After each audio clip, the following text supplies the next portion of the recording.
It's a nice warm day today. For you But guys. it's probably cold for you. What are you at? Let's see. Let me look that up quick. Does anyone know what what the temperature is? Because for Tulsa, we're like gonna get 50. It's 52 and sunny.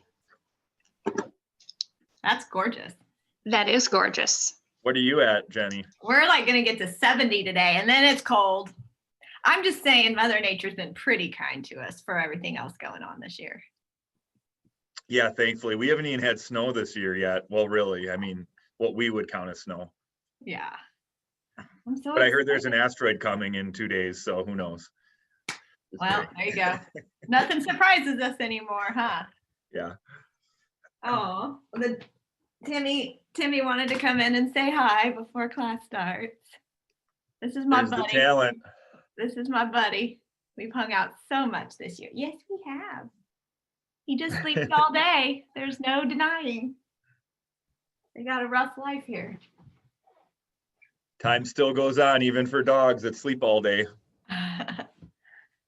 My dog turned 10 this year. I'm like, man, that's got to be a long life of just like staying at home and basically just chilling for over 10 years.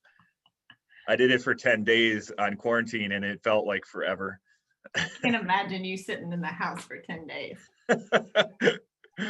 It wasn't pretty.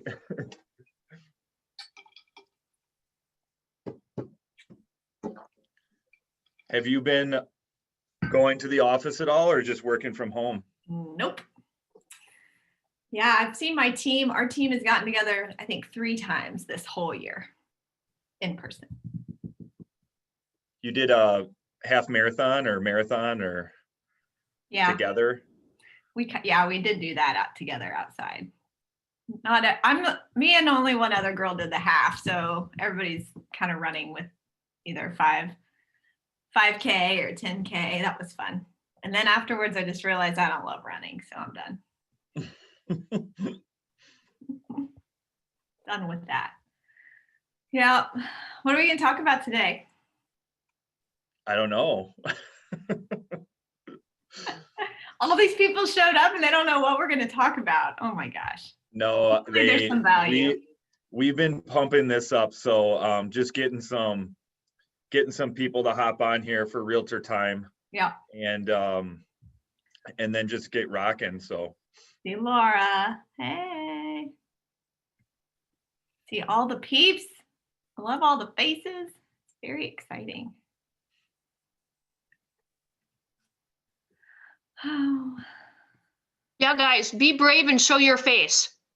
When when you teach a course or you lead something, it really means a ton to the person when they can actually see your face. So just do it. Show your face. Show your face. They're so pretty. Look at this. Get your lipstick on, ladies. You don't even have to do the lipstick anymore, right? Like, who cares? Just have your pants on. Yeah. I mean, who knows what I got going on down here? I'm just saying. I've just lived inside of this Zoom box for 6-7 months now, right? Oh, Lisa's right in the chat. I have not worn lipstick all year because if you got to go in the mask, then you got a mess. So true. Yeah. You're just gonna lay there? Okay. Man, we just had a market center mastermind. Lots of things happening in our market. You guys having some crazy still too with low inventory and all the fun. yeah, no homes come on, and when they do, they fly off. And so New problem. Yeah. Just shift the problem from one side to the other, back and forth. Yeah. My team leader gets to do, I'm sure all of you team leaders that are awesome get to do the mastermind with Gary. She just said this. I'll start us with this. He said, you can't be disruptive and then stop. You have to blow stuff up. Your business cannot get tired. That's our reminder going into a new year. We've obviously had a disruptive year as a company. as a business in our business, and we can't take our foot off the gas pedal, right? Sounds like our Mojo class, our Mojo call this morning. Yeah. There you go. And I love that too, because Gary Keller said when he looks back at his career, every time they had growth or success, right before it, he says the S word. Actually, he said it. It's the only time I heard him, but he said that he blew stuff up before, and then it just led to like growth. And he like showed the trajectory and the trends and everything. And he's like, "What do you think I did here? I blew stuff up. What do you think I did here? I blew stuff up. What do you think I did here?" And it was just funny to hear him get all fired up. Yeah, love it. We can get started just to get everyone the most that they can get, and just wanted to do a quick intro. And you must be a Zoom pro. She has her city and state right in her name, just in case anyone ever has referrals for Tulsa, Oklahoma. She's the go-to team there. How much do you still track how much or how many agent deals you've closed? Commission or units, or how you track it? Yeah, I do. I sure do. Do you want to share? Thank you, guys. It's yes, and so we are at 160 families closed so far this year, which is a record for us. How cool is that in a pandemic? And 30% is coming from agent to agent referrals. So thank you guys. And a lot of what we talk about today with customer experience also translates into the customer experience you give referral partners. Yes. And we couldn't be luckier to have the guru on this topic. And it's very, very timely in a pandemic leading into a lot of unknown. The client wants this experience. They want your expertise. They want to feel comfortable. And it's all about that client experience that you can give them. And so Jennie's perfected a class based with her MAPS coach pushing her to share it and teach it. And we're lucky enough to be able to benefit. So with that being said, you can just do your thing, and we'll listen and ask questions. Well, awesome. So I'm so excited to see all your faces. Laura, I know many of you on here have taken some classes with me, or you've been a part of, I have a Facebook group that's just for real estate agents called Your Journey with Jennie, the group. And so if you're not in there, go ahead and ask to join, because over all these years, I just discovered that, I'm pretty good at systems, and I like checklists, and I like having a to-do list every day for every role and every task, everything. So I just started sharing everything that I've done over the years. So if you've taken stuff from me, all this is going to be familiar. Maybe it'll just be a good reminder. But after each little section, we are going to pause. I want us to mastermind. This is where I get to learn from you guys, and you might learn from each other. That's what we do at Keller Williams. We share, we rip off and duplicate. I just ask, if you rip something off from me and you duplicate it, just make it better and then send it back to me, because that's what I'm looking for. I want to make everything better, right?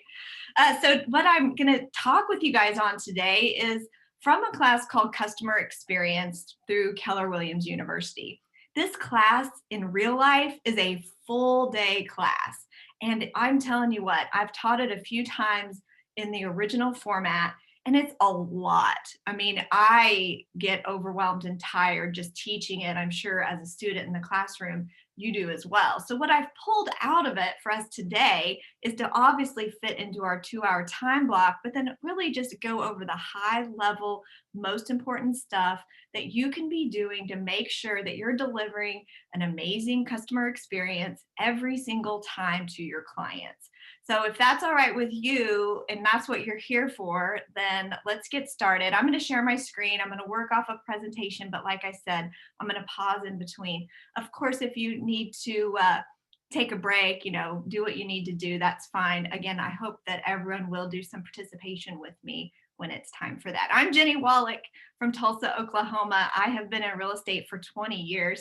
And just over the past probably 5 years, I've really seen some more consistent growth in my production, in my team, and in my leadership.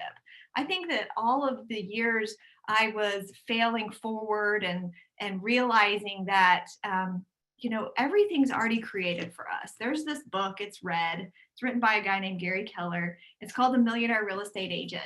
And so once I realized that it's already created for me, I don't have to reinvent the wheel. Of course, we want to be creative because we're real estate agents, we're salespeople, and we think we got it all figured out and we know what we're doing. We're going to be different.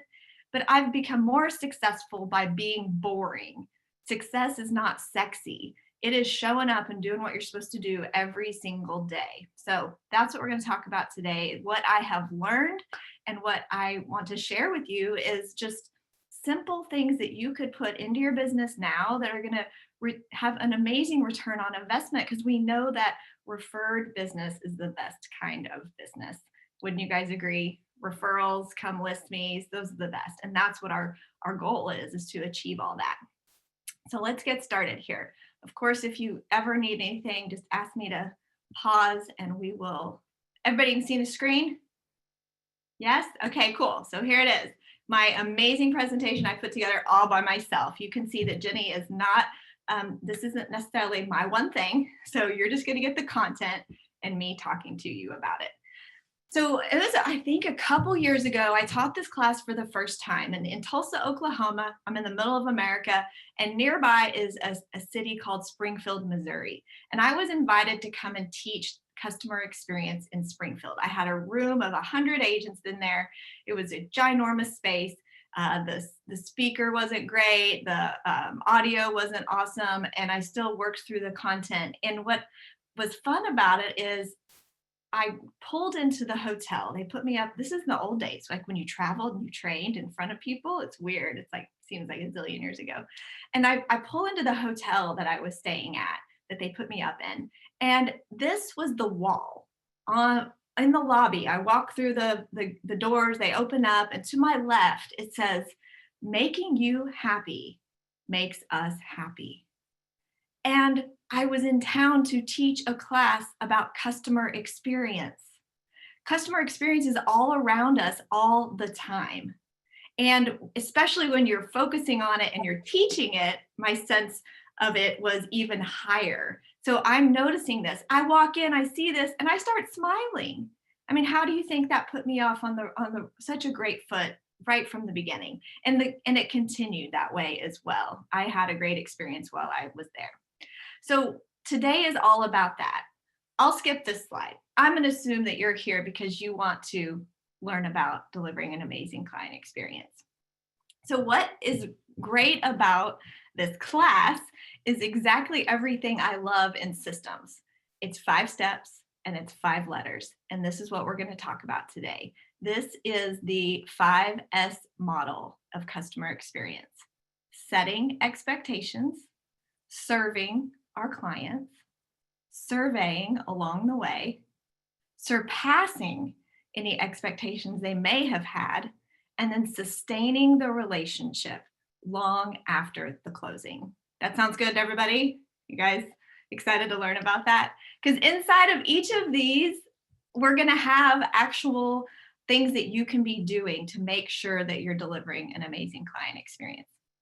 So whenever you think about implementing a 5S model, you can just know that here are the benefits. It's going to bring value to you and your business, your clients. You're not going to have just paper all over the place because you'll forget like how to do things and sticky notes everywhere. Everything's going to be in one place. You're going to ensure that expectations are set and exceeded over and over again. You want to deliver the same experience consistently to your clients, which then also makes sure that they have confidence that you're doing what you said you do and you perform it, and they're going to have confidence in you. You're going to be more organized. You're going to share and communicate along the way. You're going to surpass expectations and let your customers know when you do that. And you're going to survey. You're going to get feedback. You're going to make sure that they're feeling okay through this process. It's a big deal to buy or sell a house.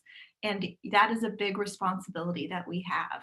And you're going to be able to check off on your success because you're going to know if you have delivered that experience to them or not. Sustaining the relationship is literally my goal every single time, and making sure that they feel those warm and fuzzies at the end that even if there were troubles along the way, bumpy road inside of the transaction, getting them to the closing table, that at the end of the day, they still know that we did everything that we could to get them to their real estate goals. This is a roadmap. It's going to help you along the way. And it's also going to make sure that you're continually growing to have a profitable business and more production year after year. So those are all the words. I'm done reading that. So let's get going here into the next slides. So we know that 80% of our revenue comes from 20% of our existing customers. So just what this means, this is the typical 80-20 principle we hear about all the time. So just imagine that you see it year after year, and especially the longer that you're in the business, your sphere of influence production grows year after year. You know, this year, over 50% of our business here in Tulsa, Oklahoma, come from past clients, our sphere, people who know us, trust us, and like us, so they share their friends with us. And then we've implemented so many things, even during COVID, where we were able to stay connected with our database and still generate tons and tons of referrals from them. And that's what this is all about. You know, we know this is true. And so I think whenever you get into the place of becoming purposeful about delivering an amazing client experience, and you're going to share with your clients that that's your goal, that you actually show up and you become more accountable, because you know that they are more likely to share a negative experience than a positive one. Have you guys ever noticed that? I don't know if I teach a lot, I've taught classes in the past, and whenever students would fill out surveys, I'd get great responses, and then those few that had some negative things to say. And what do we focus on? The negative ones. Oh my gosh, you could have tons of Facebook reviews just raving about how amazing you are as a realtor, and that one grumpy client that, you know, did something they weren't supposed to do or whatever it was, and then you just can't, like, that's the thing we obsess about. So let's just do everything we can so that they never even get to the point that they have to have something negative to say about us. You know, we have in our world so many amazing companies that are already performing at a high level when it comes to customer experiences. So we don't have to look far. We just get on our computer and we can see great examples of customer experience. So Amazon, for example, you know, early in the days, and I'll post this down here, Jeff Bezos wrote an apology. You know, there was a problem early on in 1984. Look at this. This is an apology for the way we provided previously handled illegally sold copies of these books. So what they thought they were doing was the right thing, they realized later was the wrong thing. And so he deeply apologized to their customers. And so you want to make sure, and that's exactly what Amazon was based on, was providing what the customer wanted. And that's what they found. They worked backwards. What does the customer want? And we're going to work backwards. And then the analogy of the empty chair is just always imagine that at the boardroom table, or in, you know, wherever you're meeting together as a team, that you have an empty chair that has the customer in mind. What do they want? And that's how you're going to best serve your clients. Here's another one, Disney World. Who loves Disney as much as I do? 9 times. It's our first year to not go for spring break. We're dying. My daughter is crying every single day. And we're going to get over it, and it's okay. And think about your experience if you've ever been to Disney World, or imagine it if you haven't. They really engage every single one of you. You know, they even say as soon as you show up on property, they say, welcome back, because there is a very high statistic chance that you are coming back, and they want you to know how happy they are that you are there. We always love our experience at Disney World. And then lastly, what about Nordstrom? See, in Tulsa, we don't have a Nordstrom's. Do you guys have a Nordstrom's? You do? Yes, no? Oh, wow. I'm so jealous. Close, I think, right? Yeah. Sure. Or... Yeah, that's so fun for you. Okay, well, I have only been to Nordstrom's whenever I have traveled to big, fun, cool cities. I mean, Tulsa's really big and cool, but you know.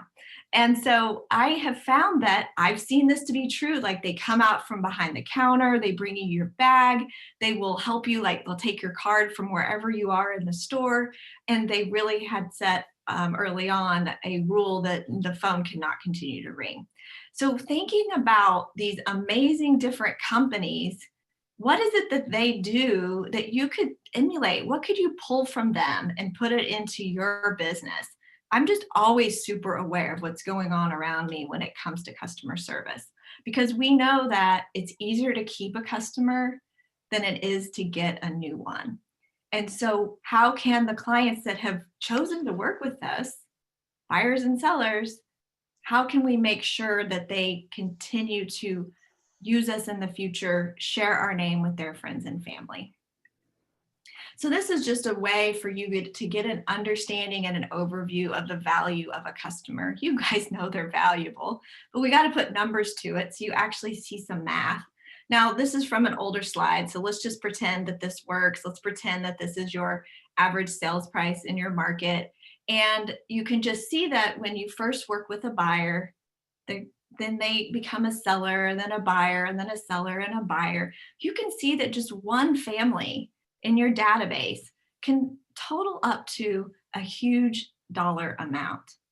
And then I know, though, that there's this thing called repeat and referral business. And when you've heard anything from Gary Keller lately, all he's talking about is focusing on having a millionaire real estate agent, a millionaire database. And what that means is that you have enough people in your database so that you could predict about 10% of them are going to use you in some fashion. Either they're going to buy or sell, or they're going to refer somebody. Now, I was just tweaking these numbers and I think I messed up a bit, but you get the idea of if you have 1,000 people in your database, you could predict that 100 of them are going to work with you, and then take your average sales price times that 100, and that's the amount of gross commission you should earn in a year. So you know that they're valuable. You know that when they come back and work with you year after year, that's the goal. So here's the thing. Every year, National Association of Realtors does this amazing report, and they do this. This is, you just go to National Association of Realtors and you can look up profile for home buyers and profile for home sellers. And this is the data I look at every new year. So this was at the beginning of this year. So it would have been 2019 numbers. And if you look on the left side, it's telling us what buyers are looking for, how they came to use an agent. And you can always see that 41% of buyers used an agent that was referred to them by a friend, a neighbor, or a relative. And even 90% of them said they would use that agent that they picked again.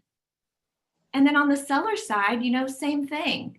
The sellers say that 75% contacted only one agent.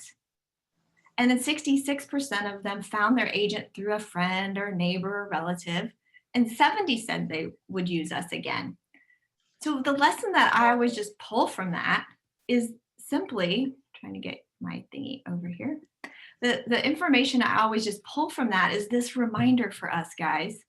We want to be the agent that gets referred by the friend, the neighbor, or the relative. We want to have that mind share so that when somebody thinks of or hears of somebody needing some real estate help, that they think of us. And then lastly, on these bottom lines, 90% and 70%, this is just us staying in touch. This is us consistently and persistently communicating with our database. None of this is new. Nothing I say today is going to be new to you. It's just a really, really important reminder of the value of your database. So if there's anything you should be working on right now to prepare for 2021, is getting really clear on how many METs or contacts are in your database, and then how you're going to systematically market to them through all of next year through your marketing plan and your playbook, and what those are going to be. That's it. That's all you got to do. And that's how you're going to have a big business. So what I discovered early on is that it's really important to know why you're in this business, what your value proposition is, and then making sure to share it with people. So I don't know about you guys. Early on, I've done this for 20 years, and only I told you over the last 5 years have I gotten really purposeful about stuff. I know I wasted a really long time. So that's why I share all this today, is because I don't want you to waste all the time I did. But I got really clear through having a breakdown. I finally had a breakthrough. And in that breakthrough, I got to discover that real estate has to start with, this is a tough business. You got to have a lot of grit and perseverance and get up and get going, right? This is a contact sport. You have to be making contact with people. And I wasn't really clear on what my mission was and my purpose. And so I got to discover it. And then as a team, we sat down together, just like how we looked at it early on. We looked at Amazon and Disney World and Nordstrom. We Googled all of these top amazing companies that we liked and idolized in their service. And we said, what's their mission statement? What does that sound like? What's that feel like? And so we morphed it into our own. And this really just speaks to who we are as a team. So if you don't have a business mission statement, use this time over the next few weeks to finish out the year thinking really deep and hard and long about what matters to you and how can we apply what matters to you into your business. So once I got clear that delivering an amazing client experience really matters to me, and making sure that we never stop learning. We're continuing to learn and grow, whether it's in the current market with the data or whether it is through other kinds of training and education. We're going to always continue to grow. And then also I know that I love my community, just like you guys do. So how can I be a professional leader in my community and pour back into local businesses and nonprofits? And then lastly, I discovered that I love teaching and training and empowering our youth. So I became a KWKC QL for young adults instructor. And so now doing my passion, which is teaching and training, I get to do that, which then adds value to my database.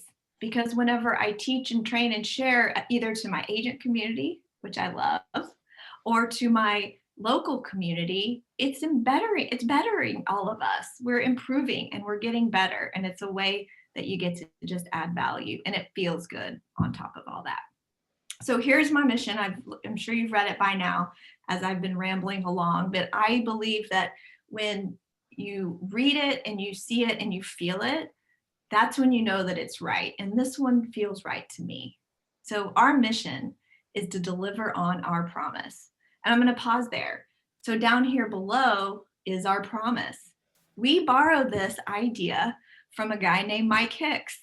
Years ago, he was on stage with Gary Keller, and he was sharing how he was generating so much referral business in his small town of Idaho Falls, where he was dominating his market. Like 70% of his production was coming directly from referrals, repeat business. And so Gary asked him, how are you doing that? And he says, well, I just tell them that we have a goal. And I explain what the goal is. And the goal is that we're going to deliver such an amazing client experience that by the time we get to the end of working together, they're going to be so excited to share friends and family with us who may need some real estate help that they're going to tell us by the time we get to closing of a name of somebody that we can help. And you know what? If they don't share a name with us, then I'm going to ask them why. I'm going to ask them for feedback. I'm going to see what we could have done better, because if they haven't thought of anyone, that tells me that we did not deliver on our promise. So that's where our mission plus our promise come in together here. So we say that it is our mission to deliver on our promise and to provide the highest quality client experience with a sense of warmth and friendliness. Now that warmth and friendliness, that actually comes directly from Southwest Airlines and Trader Joe's mission statements. So see, you can borrow that because I borrowed it. And then we also have a learning-based culture, because I know you guys are here hanging out with me today. That means you focus on training and education, and you know that it's so important. So again, whether it's within myself in learning and growing or personal development, or within my team and training and making sure that they're highly educated to best serve our clients, that is who we are. That is our culture. And we're dedicated to giving back to our clients. And we do that through giving an amazing experience, right? And we give back to our community because we support our local businesses. And we also make sure that with every closing that we have, we make a donation to our client's favorite nonprofit. And so therefore they are knowing that we are invested in them and our community. And then lastly is the part about my passion for teaching. Brittany on my team is also an agent, and she's also a QL instructor. So she's being a part of our team also means that you're going to fit into alignment with our culture, and that's who we are. So here you go. You can just use this, copy and paste it as you like. Our promise is that we're going to work as a team to make sure that it's smooth and seamless from start to finish. We're going to exceed your expectations by being solutions-based. Make every effort to be proactive and limit surprises. And this is where you can throw in a little jab, but you know what? It's real estate and it's people. So we're going to do our best to stay ahead of this. And sometimes things just come up. And we're going to provide an exceptional service by being honest, loyal, understanding. We're going to guarantee that each of you receive this experience because we want you to refer us. We want you to share us with your friends and family. So I'm spending a lot of time on this on purpose. This is a part of who we are in our culture and in our team. And so it makes our focus really clear. If something isn't in alignment with this, or a team member isn't in alignment with this keeps you really focused on being ethical and purposeful when this is who you are at your core. Now, our agents, whether working with buyers or sellers, they go through our buyer book, our seller book, and this is documented in there. And the agents actually even say, you know what, this is really important, so I'm just going to read this to you. This is our mission and what matters most to us. And they take a time out and pause and read through every word for our clients. And at the end of it, the clients so appreciate that we care this much. And then guess what? We've told them we're going to do this. We got to do it. This is it. This is where the accountability shows up. When you tell people that that is your goal, you've got to perform on that goal. So when it comes to a customer experience, I already told you part of our mission statement is just to be educated and learning based. Well, guess what? You're in real estate. You need to know your market and the demographics, and you got to be a market expert. So when it comes to being a market expert, think about it right now. I mean, every single day as a team, we meet on Zoom at 8:45 and we share our gratitude. And then we share our intentions for the day, because nobody's probably going to see each other in person as an individual, either admin or agent. But we then look at the market stats. And so every day since March 16th, we have said, what are the current active properties that are new, the current pending properties, and the current closed properties. So because we're always monitoring that, for example, yesterday, there were 52 new listings, 73 pendings, and 24 closed. Today, there were 41 active listings, 48 pending, and 16 closed. If you watch and monitor these numbers every day, like I'm sure you are, you're seeing that the market, more houses are going off the market than they're coming on the market. Would you guys agree? That's pretty much what's happening across the country. So then whenever you have that phone conversation with a buyer or a seller and they say, how's the market? You are already knowledgeable because you know what's going on with the market. And another thing about staying relevant is understanding different people's communication styles. So whether you're a professional DISC assessment knower, or you just have a feeling about people whenever you are meeting with them or talking with them, we want to understand how to best communicate with people. And so the DISC is a way that we do it as a team. That's just a personality assessment that allows us to know whether they're a high D, which is a driver, determined, focused person. Are they an I? Are they more of an influencer? Do they work through people? Are they an S? Are they slow and steady and change is kind of scary for them? Or are they a C, which is compliant? They love data. So when you know who you're working with, you're going to show up where they are. And this matters so much in delivering an amazing client experience. We even play a game every year as a team whenever we do our team planning for the next year. And we do a DISC assessment game where we pass around each other's discs and read them out loud, and we have to guess whose they are, and then we laugh about it. So that is a way that the team is trained up on understanding the different styles. So then they're able to define and categorize their clients. And sometimes inside of a relationship, spouses, partners can be different styles. And so we have to show up again where they are. And then your value proposition. This is what I just spent a lot of time sharing with you guys. I didn't think I had a value proposition for years. I think I'm just normal, average. I just help people through the process of buying, selling homes. That could be a great value proposition. Are you caring and kind? That's a value proposition. What makes you different from somebody else? That is all a value proposition is. And you just want to make sure people know it. That is the goal. And what do you do different? All right, here we go. We're to the first of the 5 S's. Are you guys ready? Here we go. I have videos on all of these, and so that I get a minute to not talk, I'm just going to play a video. So here we go. See if this works. Can you see my screen? Can you hear? It's Jennie with the Wolek Group, Keller Williams Realty in Tulsa, Oklahoma. Today, I wanted to talk with you about customer experience. How's yours? What kind of experience do you give your clients? Is it good? Could it be great? Well, I don't know about you. Every day in my brain, I am thinking about ways to provide a better customer experience for everyone that we meet, anyone in the community that we come in contact with, and even with our other realtor friends, so that we all can give better experiences to our clients. In the class that I've been teaching called Customer Experience, there is a 5S model in which the class is based on. And today I'm going to talk about the first S of the 5 S's, and that is set. We know that in providing a great customer experience and having an awesome business, first we need to know our own value proposition.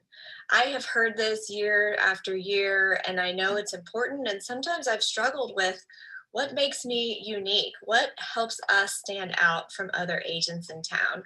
So in the class that I teach, we really dig deep into discovering your own personal value proposition and one for your team.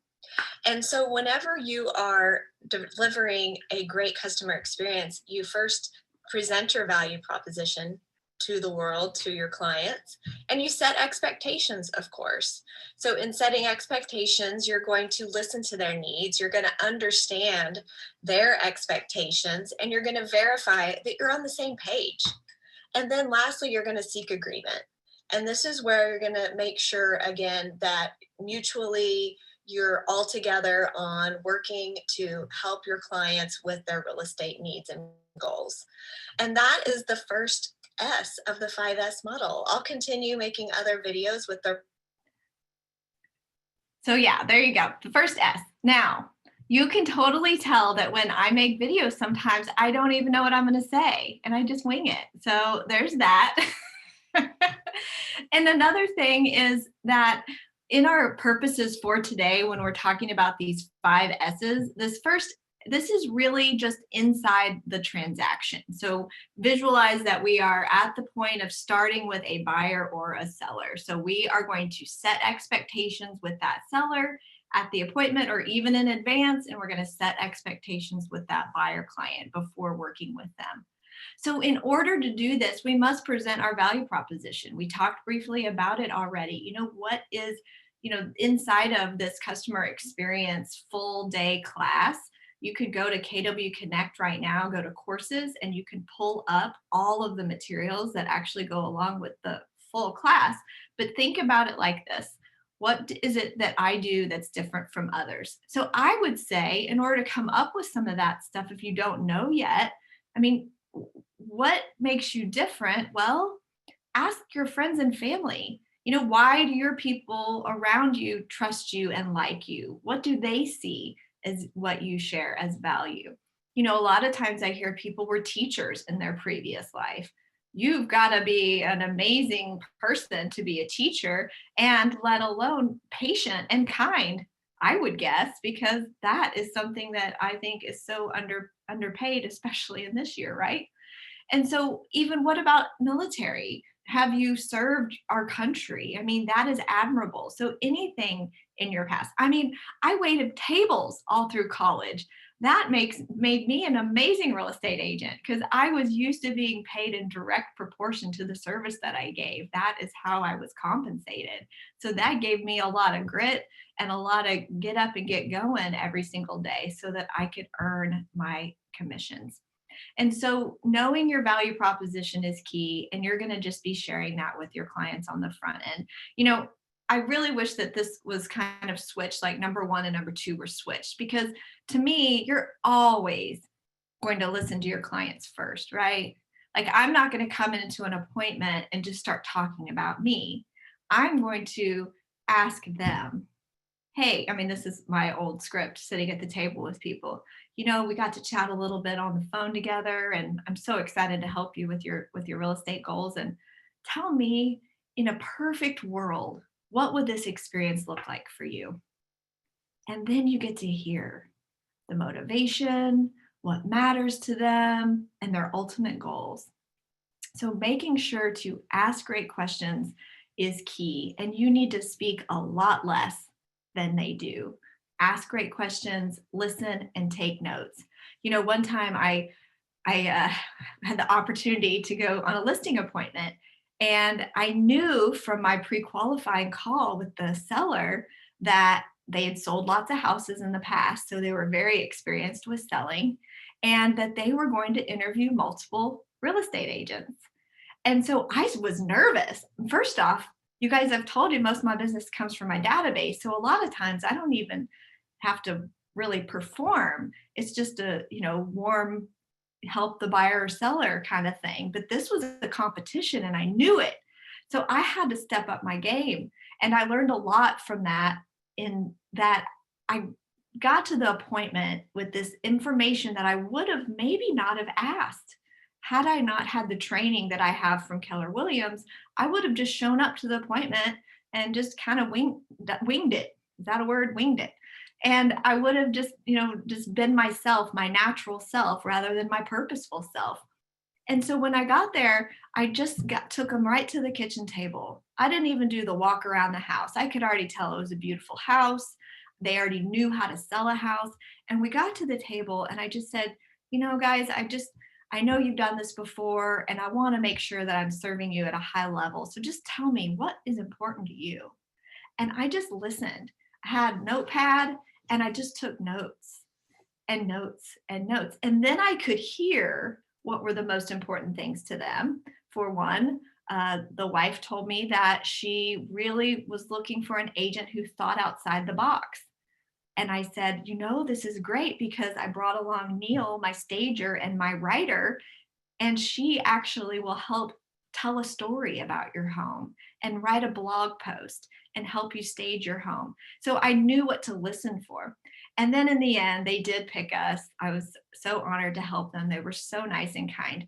And she said, Jennie, do you know why we picked you? This was when I came back to show up for pictures or something. She said, I picked you because I saw you write down my dog's name. So you guys, I just listened and took notes, and I wrote down Fluffy's name, and that was it. So whenever you're at appointments, ask about their kids' names, ask about their dogs' names, and not just ask, but write it down. So later on, and now you're going to show up like the hero and win the listing. So So whenever you're listening to your customers, this is what you're also listening for. You're listening to make sure that you're the right agent for them. You know, we just did a mastermind for my local market center, and a lot of the ahas from the top agents in my office were saying that they learned this year with COVID that they weren't going to work with jerks. So maybe that's what you're listening for when you're asking great questions. Maybe you're listening for if they're reasonable, if they're motivated, if they're going to be nice and kind, because that's who I want to work with. Isn't that who you guys want to work with? Nice, kind people who actually are motivated and will be, you know, a partner in this relationship. And then lastly, we're going to seek agreement. And this is where we come together. So inside of our purposes right here, this could be where you're at the appointment, whether it's a buyer appointment or a seller appointment. Nowadays, it could be through Zoom. And this is where you say, you've asked the great questions, you've lined out how you're going to help them. And now you just need to make sure that you're going to be in alignment. And now it sounds like it's time to go ahead and sign the paperwork so we can get your real estate goals achieved. And that's where you're going to move. So that is setting the expectations. So over the time of teaching this class, I'm like, well, let's see, how do I set expectations? What are things that I do in my business that would fit inside of this category? So really it's simple. It's pre-qualifying. If you guys ever took BOLD back in the old days, I took it 17 times. So I have a lot of binders. And one of the really valuable sheets of paper inside of that was a pre-listing, pre-qualifying script.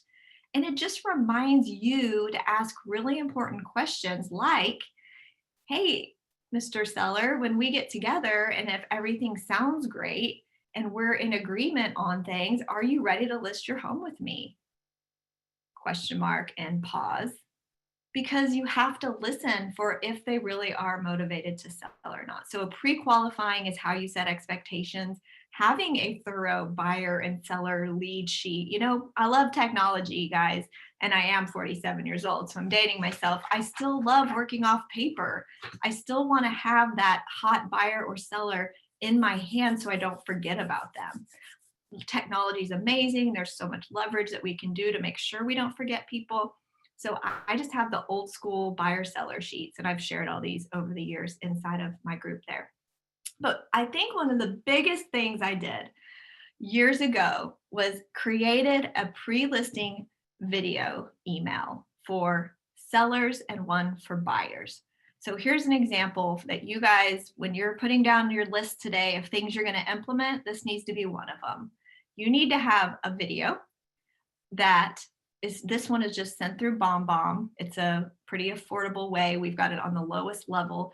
So our BombBomb is really just used for all of our one-off videos that we send to our buyers and sellers at every stage of the transaction. So you guys know whenever you're meeting with, oh my gosh, Laura, that's cutie. So you know when you guys are meeting, you're saying the same script over and over and over again to your clients. Like, for example, congratulations, you're on the market. Here's the next steps. Congratulations, you're under contract. Here are the next steps. Here's what you need to be working on. Here's what we're working on for you behind the scenes. Well, every time you make that call, just write down what you say over and over again and make a video out of it, just an evergreen video. So I'm not going to play my video. You guys I'll send it to you later, but this is what my video says. Here's the script. So you guys just borrow this. So my video says, hey, it's Jenny with the Wolek Group. We're excited to meet you and discuss the future sale of your home. We're confident that our marketing plan will provide the greatest possibility of selling your home for the highest price in the shortest period of time with the least amount of hassles. But before we meet, go ahead and click on the links below so you can get started on filling out our seller love letter, our VIP questionnaire. And if you have a chance, go ahead and start filling out this disclosure statement, because we know that takes up a lot of time when we're together, and you can start thinking about what you know to be true about your property. Now, you'll also find a link to our presentation. Now, the reason I'm giving them all of this in advance is because if they're a high C, that detail behavioral style, they want to read all the data. They want to know everything first. So I give them the whole presentation. I give them evidence of how great we are, because I send them to our YouTube channel to show them that we use video in our business and that we're different from other agents. I send them to our local real estate public page where it lists the market stats for that detail person. And then I go ahead and give them a link to Zillow where it's got all the reviews, and so they can see that we're valid, right? And then some opportunity for other apps that they can download. So sending this in advance is such an amazing way to show up as a professional. Then you show up their front door if you're going in person, or show up through the screen, and they feel like they already know you. You're a real person and they can relate. The other key to pre-listing video emails is that, for one thing, you would just remind them before you go to meet. You're going to say, hey, don't forget, I'm going to send you an email before I get there. So go ahead and review that. So you want to remind them that it's coming their way, because a lot of times they may go to spam or junk mail. So that is just so valuable. It just sets you up from other agents to be different. I really encourage you to do something. If you feel like you know video is important to be implementing in your business, but you're scared to do it, I think you're missing out on connection with people. And that's what a referral-based business is all about, is connection. So sharing the market statistics, knowing your mission and your promise, all of these are ways that you're setting expectations. In this new world today, did you get pretty efficient when it came to virtual appointments? I mean, this was a new way that we can save time for you and the client. Now you can hop into a appointment where before you might have had to coordinate lots of moving parts or people. Now, one partner could be at work, one could be at home, you could be in your office, and everybody could get together for an appointment. Something that we added this year were virtual seller and buyer workshops. I've only had one successful, so I'm gonna be honest and transparent with you guys, but basically I set it up as an event on Eventbrite and had people sign up. And then whenever they signed up, we turned on the Zoom camera, we kept them off screen, and we just went through our seller presentation on Zoom by sharing our screen. And then, we had about 5 people that showed up. I mean, that was an okay 30 minutes of my afternoon when I'm quarantined at home anyway. So think of ways that you can be adding value and setting expectations for upcoming buyers and sellers as well. So lastly, something that I do to set expectations with buyers and sellers is whether they're coming in, this would definitely be done when they're coming into your office to meet, or you're going to their home to meet. Right here is just a picture of a swag bag that we deliver. And inside that bag is really just a little bit of swag. We've got a pen, we've got a notepad, we've got some, a notepad, we've got a water bottle that's logoed, and the most fun ever is our logoed packing tape. So a roll of packing tape is put inside this little bag right here, and it says the Wolek Group on it. And we say, all right, now it's time to get packing, because we're rewarding them with signing a contract, right? So this is how we stand out, and this is how we add value, is we do something a little different. So how do you set expectations? I just want to pause right here for a second. That's our first S. Setting expectations. This means you're doing this in advance and you're making sure that you're in alignment with your clients. Let's hear some ways. Let me just hear a couple of you that have some things to share about that, or questions. Jenny. Yeah. Hi. I have been doing a pre-listing packet that we've been giving out, a physical packet. Did you do that as well and find that the video works better? Do you ever do both? How did you decide to go straight video email? I've just always done straight video email. Always. So Lisa, with this new day of COVID and wonkiness, I mean, this could be a way for you to save money, probably save time, drive time, all of that stuff. This could be an opportunity for efficiency. I think the key is just letting the client know, hey, don't forget, check your email before I get there. Awesome. One thing we did experimentally to solve a problem with finding a courier recently was we had Cookies by Design deliver our pre-listing packet, which went over really, really well. Okay, does that mean you delivered cookies with the packet? Yes, Nice. indeed. There you go. So that's going to come up later on the surpassing. So good job. That's super awesome. I love that. So you're doubling up, delivering a treat with the valuable information. Good one. I'll have to write that down. What else? I just had a quick question. Do you send out reminders for like when the appointment is to the client, or do you not, other than the email? That's a great question, and I think that's something you could totally implement. I think it'd be super smart. What if you just set your own calendar event as an invitation and just invited them to the appointment? And then inside that invitation, you could have different links and information, right? Another thing, though, is it is put on the agent's calendar the day before to call and do the confirmation of the appointment and another pre-qualifying call just to double check and confirm. I love that. That's a great idea. Thanks. Yeah. Y'all good? You want to keep rocking? I just want to say one last thing is Okay. I love your templates or the way you set your email up, because we do that, but like the way you had it with the links, like it was so clean and easy to see, where I feel like now we're like paragraphing.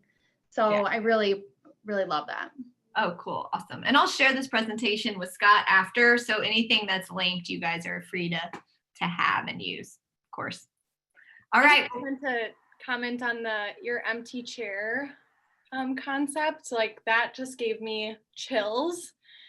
I think, so much of the time that we're putting our systems in place, we're like, what can we do? It's all about us. And let's envision our clients sitting next to us. Like, what do they really want? What do they expect? And that was just a super big aha for me. So thank you. Allison, thank you for bringing that up, because you reminded me of something. I started teaching this and I'm one person and it's in my brain, and I have a team. I have an agent. I have, 4 agents on my team and a handful of admin. And just because I'm out here teaching to you guys doesn't mean it's translating back to the team. And so what we started doing is every year we do a mid-year review. So how as a team or an agent, you start your goal planning for the next year. And I'm like, well, let's take a time out. And so in March or June, we do a mid-year review. And so last year, instead, the review that we did was a review on our systems, a review on our customer service. So we went through each 5 of these S's that you guys are going to have here at the end of today. And we said, how are we showing up and performing in this area? And we went through all of them together as a team and getting different perspectives from all the team members. So that's what we had to do, was take off our agent hat and ops hat and put on our, what does the customer really want? What's going to give them the warm fuzzies? Because that's what it's about. Good point. Awesome. All right, well, let's keep rocking, and please know we will be coming back to more time together. So thank you for sharing those ideas. Those are all awesome. Well, serving the client is really important, guys. You say that you're going to deliver an amazing experience for them. You tell them all the things that you're going to do, and then you don't do it. I mean, what's that about? Whether there's a delay due to technology or a human delay. Like, I don't know if you guys remember these days. We used to put flyers out in boxes in front yards. They were flyer boxes. And do you remember those? Yeah. And so your clients, you tell them that's part of my marketing plan, is that I'm going to have a flyer box out for you. And then it was like a big deal. Everyone had one. And so it would take like a week to get the flyer box out. I mean, how are you showing up? You said that this is something I'm going to do to help sell your house, but now you've taken a week to get a flyer out there. I mean, every little thing matters to them. To you, you do this every day. So you forget that this stuff matters. I'll tell you how you can find out what matters is you buy a house when you're a real estate agent, me, and your spouse is not in the business, and he is getting frustrated with the process. So just recently, we bought a new house during COVID. We just moved in a couple months ago, and I got to experience my husband being that frustrated buyer. And I'm like, honey, chill, just get over it. But it made me realize that this stuff matters to them. The message matters, the delivery matters. And that's what we want to do, is make sure that we serve them with what we said we were going to do. This is it. Our words and our actions matter and come together and prove our integrity. So your integrity is challenged every time you fail to deliver on what you said to do. I've lost clients this way, where we failed at performing at the level that they had an expectation of. So that means I failed in either not setting the expectation properly, or we just failed on performing it. Either way, I failed, and I've got to own it. And that is what we have to do.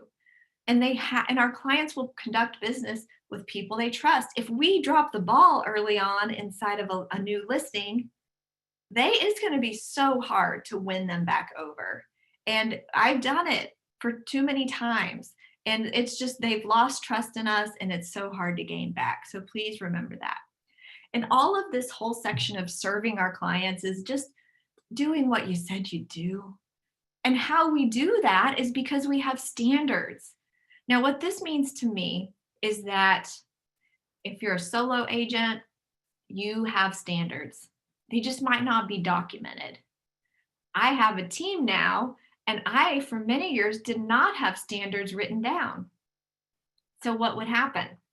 I'd have an expectation of what should happen, and the team member's expectation was different. And there was a gap, and in that gap is where we would fail our clients. And failing our clients sucks. And so I said, okay, guys, time out. I'm sorry. I have failed you as a leader because I did not inspect what I expected. And what the problem was is that it was just a suggestion. I assumed that everyone would call their client back promptly when they called or texted. And that wasn't always the case. So I had to say, time out. Here are our rules. So I'll share with you guys some of the standards on our team. So if you're a team member for us, an agent, well, actually our admin also have standards. No matter what, the number one standard is always returning a call, text, or email promptly. And it's lined out differently for each of the roles. However, that is number one. Returning communication is key. I told you guys that we took a whole mid-year review to go through our customer experience, and guess what the number one answer that would solve all problems always came up to be? Communication. That is always where we drop the ball. That is always where we can exceed our clients' expectations. So first, you got to know what your standards are. If you're a solo agent, you have your own rules. Write them down, because if eventually you choose to grow a team or bring on admin or any kind of help, you can say, this is who we are. This is how we perform. Now, when it comes to technology, this is a double-edged sword for me, because technology is awesome. I just shared with you guys, I use video on every step of the process, but that doesn't take away the human conversation and communication. So even though we get a new listing and the admin is processing it, and she has a checklist item that says, send new listing video email, and it goes into their inbox. But that does not remove the agent's task of calling client to communicate that same thing as well. We want to over communicate in all the different ways that they could receive the information. Technology is beautiful, amazing, wonderful way to leverage yourself, and you have to keep the human connection there as well. So for us, once a listing goes active, and even with buyers that are under contract, it's just on our agent's calendar every Thursday is their call clients and check in with them. So have it on your calendar now every week. And whenever you're at an appointment with a buyer or seller, you say, sometimes we'll get in different pockets of our time together where there might not be a lot of information that needs to be relayed between us. So you might not hear from me some weeks, but no matter what, I do have it on my calendar that I'm going to reach out to you every Thursday. Does that sound good? And you just make sure. Now, you could text them, you could, but I think you got to start with a phone call and then you follow up with a text to say, hey, I left you a voicemail. Because again, communication, things get communicated differently through text and email, right? And then people, we want to leverage people. So whether it's an admin type person or a runner or a technology marketing person, whoever it is, this is our job as a professional real estate agent and a business owner and leader to know what our highest dollar producing activities are. Right? I'm telling you what, guys, I love systems. I will sit in the computer. I have great sittability. I could sit on the computer all day long working on systems and checklists and processes and GPSs and all the things. But is that my highest value? Like, is that where I should be spending my time? Maybe sometimes, but not if you're a real estate agent that's out in the field working with buyers and sellers. We want to leverage our agents through all of these things, technology and people, so that they can be doing what matters most. I used to love data entry, putting that MLS in all the listing pictures. I'm so good at that stuff, you guys. I really am. You can hire me out if you need to. So here are some ways that we like to serve our clients. So here on the left is just my little list where I think, what do we do?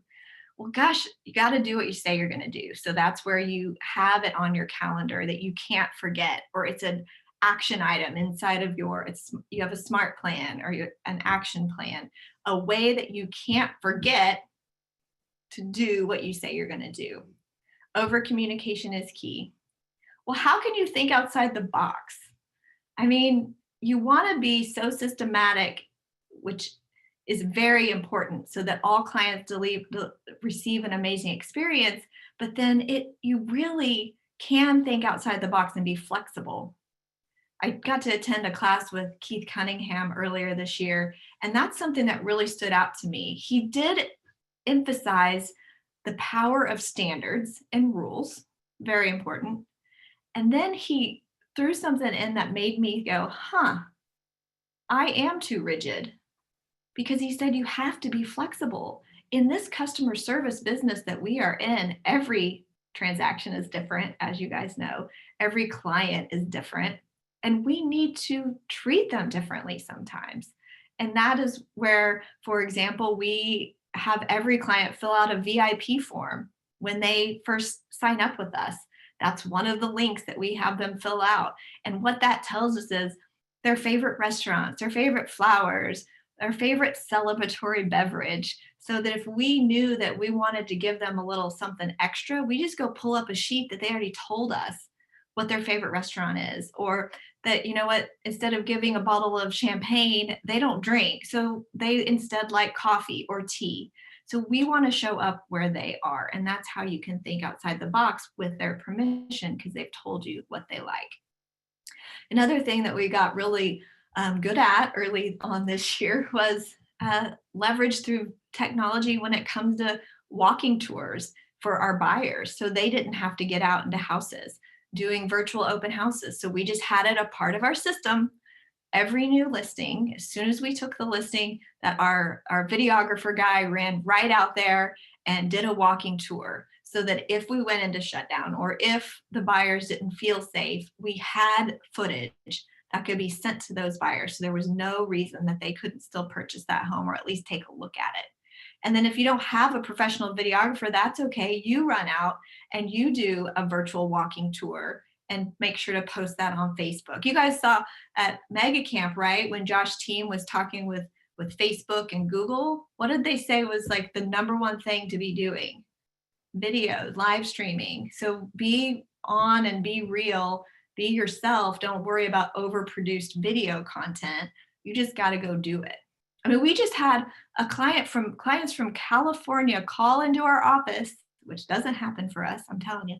And they said they found us online because they searched, best agents in Tulsa, but we have so much content on YouTube that pulled us up, that they saw all of our walking tours and how we did that for, providing value, and they picked us. How cool is that? So no referral fee on that one. It was nice. And now here's my most favorite of all things, and it's called a buyer listing. So this is something you guys are going to do. Make sure you write this one down because it's brilliant, but I didn't come up with it. I just borrowed it. So basically, think about it like this. You guys have low seller inventory right now? Everyone agree? Yes. Okay. Well, you know how you take a house and you have listed that property and you put it on the MLS, you put it on your social media and you promote the house. Well, I don't know about you, but our listing inventory is very low as a team. So we don't have a lot of houses to be promoting right now. Actually, like only 4, which is very scary. But we do have a lot of buyers, qualified buyers, buyers who keep missing out because they're losing in multiple offer situations. So they're going to write an offer, they just aren't finding the right house. So what if you took your clients, here's Jake and Sydney, and you say, hey, meet Jake and Sydney. They're looking for their first home. Here's what they're looking for, and explain, all their criteria, their price range, whatever you want to share. Does your house sound like a match? If so, just let us know and we will connect you. So what do you think you get to attract when you promote your buyers? That's right, sellers. You get to attract sellers. I need more sellers. So I want to have a plan that every week we're promoting our buyers. So then I started thinking about this. I don't know, is there anybody spend their mornings every day like me, hanging out with James Shaw on those pivot shift ahead calls? I am on them every single day. And he started talking about this last week or this week, and it's just this stress of this low inventory. Like, it's a crisis right now, guys. So we need to be treating it as such. So if we need to be doing everything we possibly can to find sellers, this is an option. Now, if you ever took Old Bold, I did, and there was this exercise or this flyer that Tony DeCello would send out. That was a coach back in the day. Nobody knows him anymore, Scott. And a one-sheeter, and it would say, who do you know? We have all these buyers, and this is what they're looking for in the location. Let us know. And he would just send this very simple black and white piece of paper in the mail to his database every month. And so I'm like, wait, why are we not doing that? So I reached out to Michael Lewis, who has Michael Lewis Marketing Suite and makes beautiful graphics. Now, this doesn't have to be a fancy touch, by the way, but it could be. And they already have a pre-made, good-looking postcard. So all you would do is plug and play your client's information, and you could send it off to your database. And the same with a flyer. So whether you do a black and white flyer that's cheapo, put it in the mail and go, or you want it to be professional, this needs to be a message that you're sending to your database often. Is we have buyers, because not only is it looking for sellers, it's also showing the buyers that are out there right now who are not winning the deal with their agent that you are proactive and you are thinking outside the box, and that's who we want to show up for. And then this last one that we just started implementing is called Matchmaker Mondays. So what we're doing is every week at our team meeting, this could be, if you don't have a team, it could be just some agents in your office that you get together with. You could say, all right, guys, here are some sellers that I have coming on the market. They're not on the market yet. They're just wrapping up some repairs or some paint, but here's the price, the location. And so then you can start sharing all of your pipeline sellers and your pipeline buyers. And why not cross sell them? I mean, I know that if we sold our own listing with our own buyers, we're going to get that deal to the closing table, right? Because we know how to help people all the way through to the finish line. So maybe you are sharing with people in your office or other agents that you like, always communicating of what people you have that you're trying to help. So there you go. How do you serve your clients? Let's hear some ideas and ahas on that.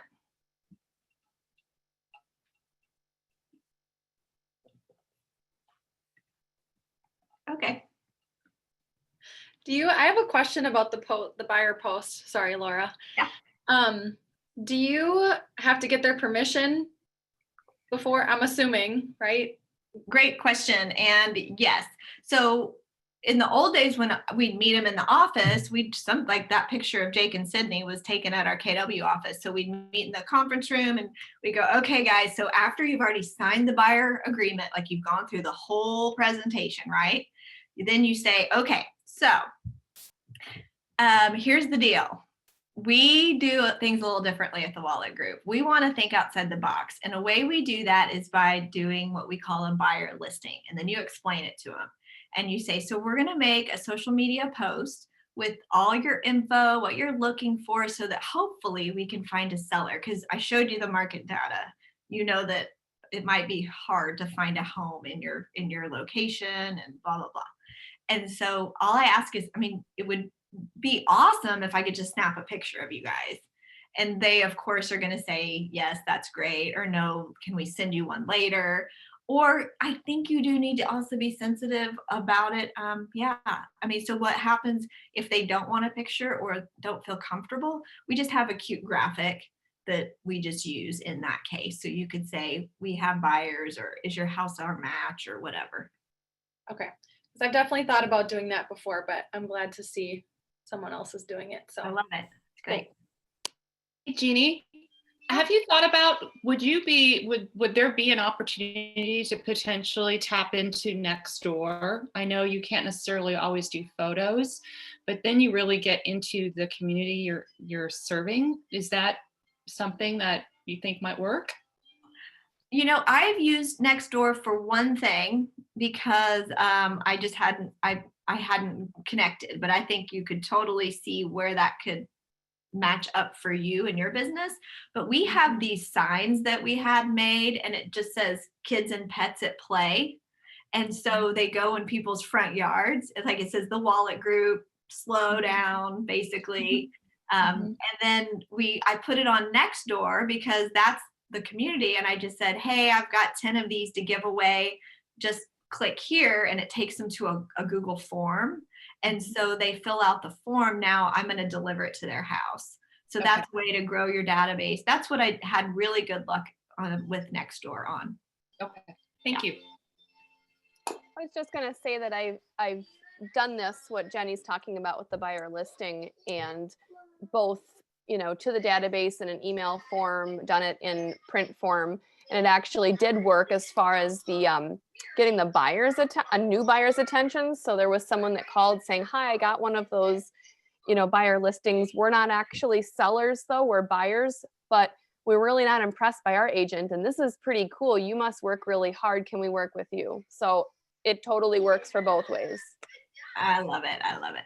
You know, I tell my team, because I bug them all the time, because I just feel like this is a gold mine and they're not helping me, always telling me who their hot buyers are, right? And I say, guys, worst case, we look like we're awesome and we care about our clients. I mean, there's nothing wrong with that kind of social media, right? I would think you could do something very similar to that and even do it in a Facebook ad. Yeah. There you go. For sure. I love it. Any other questions or ideas in serving our clients? All right. Just soaking it all up then. Okay, if you think of something, write it down and we'll come back to it, all right? Okay, so we have serve. Now we're on number 3, survey. Now this really kind of has like 2 different meanings for me.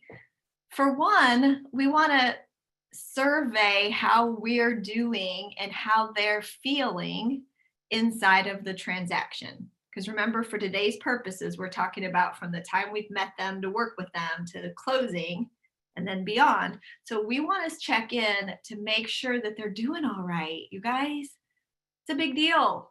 It's stressful. They're packing or they're not packing. They don't know what to do. They're being asked to provide more information every single day by the lender. It's stressful. And so we got to even just say, hey, how you doing? Right? Because we get so busy just pushing through like they're a transaction rather than a human. And we've got to stop that. We've got to see how they are feeling. Now, the other side of survey inside of this also makes me think of reviews, which we love. We know that buyers and sellers are searching online, and that's where they're going to gather lots of data before they reach out to friends and family. And how could we show up there? We could show up there because we have lots of reviews from previous clients who were satisfied. So there is nothing wrong with asking for a review inside of the transaction. But first, I think you have to be serving them at a great level in order to ask for them to provide you a survey. So this is how you can do it. Just check in frequently. You know, I told you our team just has it on our calendars. Thursdays are check-in with client days. So just have that be part of your system. That is a checklist system. When they get added to your CRM as a seller, you're going to have a weekly call in as an action item for you, okay? Or it's just on your calendar. You don't forget. And you're going to ask for feedback along the way. I mean, it is the feedback is the breakfast of champions. So we want to know, how can we be doing better now before it's too late? Because we don't want that negative review later on. So if you're feeling like they're stressed, just pause and ask them. You know, I mean, we're in this together and it is a partnership. I mean, you're their professional, but you're also their friend. You care about them. So we have to show up for our clients in a relationship fashion, which means we care and we're going to ask. Now, if you are the kind of brave soul that really wants to make sure you get a positive review, ask for it during the transaction. When are they the happiest? Early on, right? Like when they've just first gotten under contract, or maybe inspections are all good, or the appraisal's in and good. Like during those happy moments could be a great opportunity. You know, we just started having our review links inside of our video emails that go out every 2 weeks. So it's just always there if they thought of something. So it's always available. And then the number one thing, and you guys, you know this, if you messed up, own it and own it quick and apologize and find a solution to move forward. This seems very simple and it's silly that we have to remind ourselves to do it. You know, if nowadays I'm not in production as much, I've got amazing agents that are actually really, really good at helping buyers and sellers, way better than me. And when it gets to me, that means that the client is upset about something. And I don't like it when I have to make the phone calls to the clients, because guess what I say? I'm so sorry to hear about what happened. Please know that here's what we're doing to make it right. And how can we make it right? Like, we want to know, we want you to feel whole. How can we make you feel whole again? So that is just something to remember. So here are ways that we survey inside of the transaction. Remember, I told you we have this promise. We deliver this amazing client experience on the front end. We share that with them. So inside of our buyer book and our seller book, it lines this out. This is also a video. I'm not going to click it now. You guys can watch it later. It's just a video we made as a team that shows all of us saying parts of our mission statement together. So how we're going to ensure that we, survey and check in along the way is we want to just make sure, how are we doing? This even comes at the end, and I'll fast forward it now because I may not be working with that buyer or seller. I get to have an after closing call on my action plan, my list. So I get a reminder to call and check in and say thank you. So this is what I say. I say, hey, it's Jennie with the Wolek Group. Thank you so much for allowing us to help you with the purchase of your home. We're just so honored that you would allow us to help you with such a big investment. And, Brittany said that you were so amazing to work with. And, buyers and sellers tend to start their, oh, wait, let me back up. Brittany said you were so amazing to work with. And I know that she would have shared with you our promise and our mission, and that's to deliver an amazing client experience. So I just got to know, on a scale of 1 to 10, how did we do? And I just pause. And if you're a high I like me, which means I'm, really driven by people, it's hard to hear feedback because I ask the question and then I pause and I'm so nervous of what they might say. That's how I used to feel. But I don't feel nervous now because I know that this is our culture and I know that our team has shown up and done what they were supposed to do by delivering an amazing experience. So when I ask that client on a scale of 1 to 10, feedback is the breakfast of champions, and I just got to know, is there anything we could have done any better? How can we improve? And they'll say, you were a 10 or you were a 9. I'll say, what would have made it a 10? And they'll say, and then answers that I get are never really anything that we can control, right?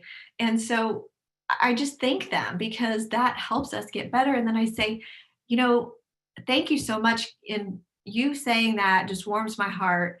And we also know that we want to work with more families just like you. And we also know that buyers and sellers start their search online. So when we hang up here, is it all right if I send you over a link that'll allow you to give us a review online? And they say yes. And then guess what? They don't do it. Nah. Lots of times they don't do it, even if they say they will. So don't get discouraged if you are sending reviews and your client said you were awesome, but they're not giving it to you right away. Just know that that's normal, and you just got to have it as a follow-up and a follow-up and a follow-up to keep gently nudging them. But of course you did do an amazing job. They're just busy. It's not about you. They're moving, they're packing, they're working, they've got kids, their school, all the things. So don't take it personally. So that is how we do that. Oops. Sorry, hit the wrong button. All right. So how are you guys surveying along the way in the transaction and then even afterwards so that you can make sure that you're either getting the reviews that you need to help more families or you are making sure that they feel good along the way? I don't want to be the only one talking today. You're good. I like it. I like to stay engaged because it keeps me focused. So I have a transaction coordinator that helps me keep track of dates and deadlines. And, if I stepped away from the time of accepted offer to closing, they could possibly never hear from me if I wasn't intentional about reaching out to them. So my TC does an update every single Tuesday. So on those Tuesdays that my clients hear from her, I make it a point to also reach out to them and just say, hey, how are you feeling about everything? Is there anything I can do for you? That's awesome. And I love that. And so another hack to that could be like whenever our listing manager sends a weekly update of our sellers listing activity every Thursday, it's copying the agent. So then the agent is triggered and reminded, oh, I'm going to call them. And then they'll call and check in. And then that's when they can have the conversation about a price adjustment or things like that. So yeah, like looping in a way that you're reminded to make sure you don't forget. That's great.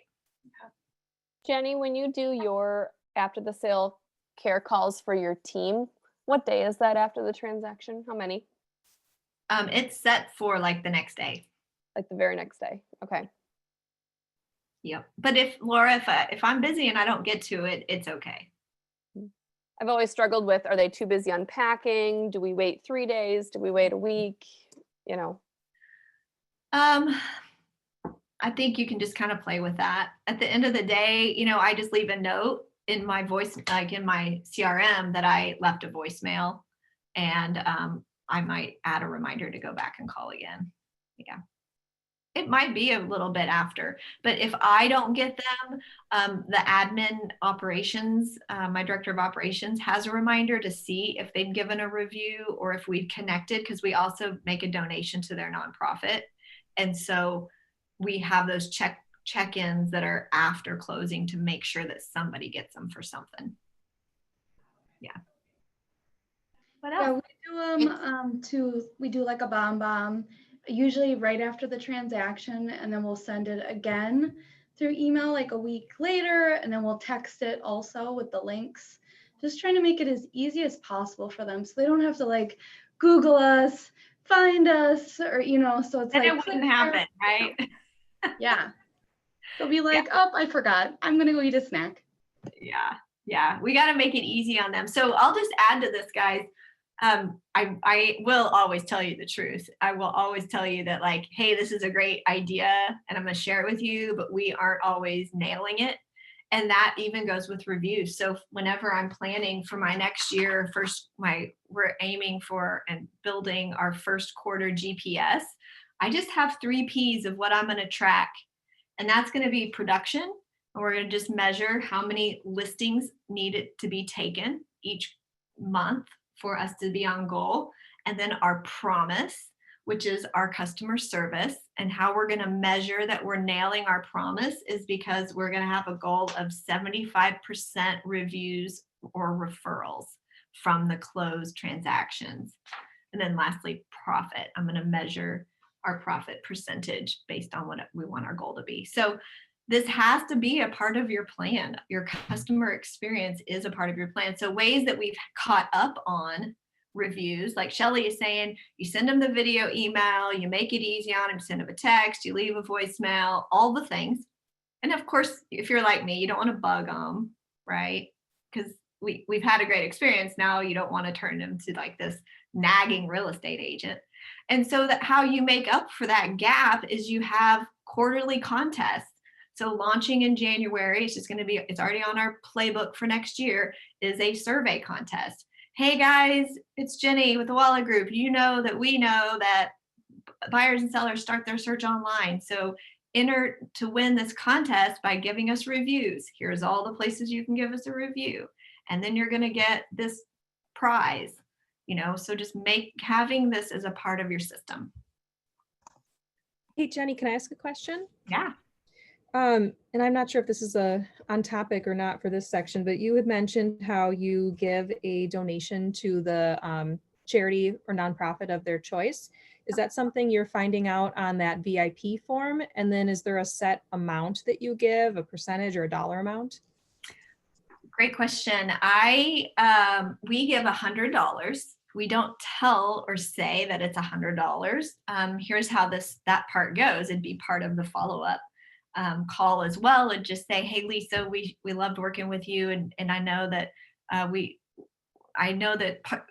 start over. Part of our mission and our purpose is to give back to our community. And a way we do that is by making a donation to your favorite nonprofit. What's an organization that's near and dear to your heart that we can give to on your behalf? And a lot of times people don't expect that. So I like the idea you said of having it on the front end, the VIP form. That's a great idea.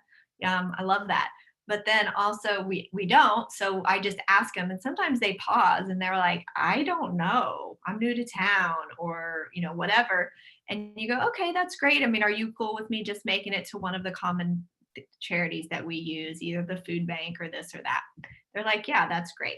So a lot of times people won't ever get back with me on their nonprofit. So I'm just kind of earmarking those funds of donations I was planning on. And then that can go every client event that we have through the year. We make donations to different nonprofits. So now I've just got this pot of money that's kind of sitting there that is easily distributed to different nonprofits.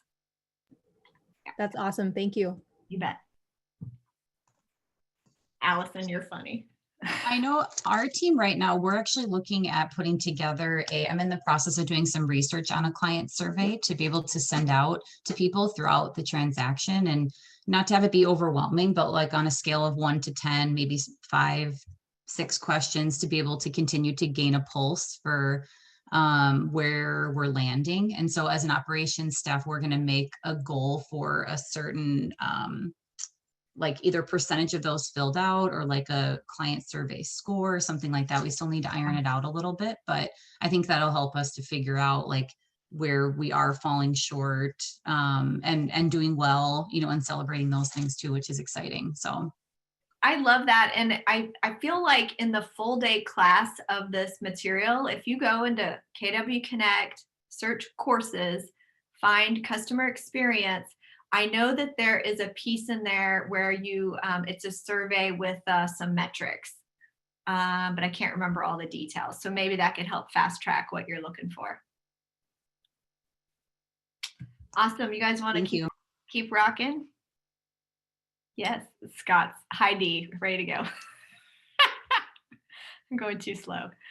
Okay, well, fine. We'll go on to surpass. This is my favorite, you guys. This one is the one that like fires me up, and this is where you really will shine when it comes to delivering an amazing client experience. Yes, yes, yes. You're going to set expectations. You're going to achieve those. You're going to serve them because you did what you said you would do, and you're going to check in, make sure they're feeling all right along the way. And then what about the time when you just need to surprise and delight? So this is where you, of course, are keeping them informed. And what about doing that extra? Now, remember, if you had a VIP form filled out in advance, you could know some of these important days and dates and things that are going on in their lives. You also know what they like, whether it's restaurants or drinks or whatever. So we added the celebratory beverage line to our Google form because we did come up with something a little different. We decided that when a house went under contract, this is where we would surprise and delight them, because this works for buyers and sellers. So a seller, a listing gets a buyer, it's pending, under contract. When a buyer finally gets a contract accepted, it's under contract. So that is the point that we deliver an under contract gift.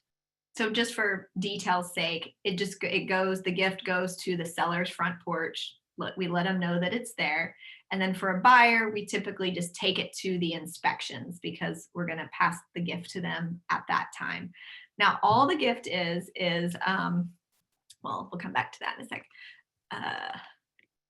So all that the gift is for us is just a swag bag like I showed you before, and it's got a little 4-pack of rosé, like bubbly rosé inside of it.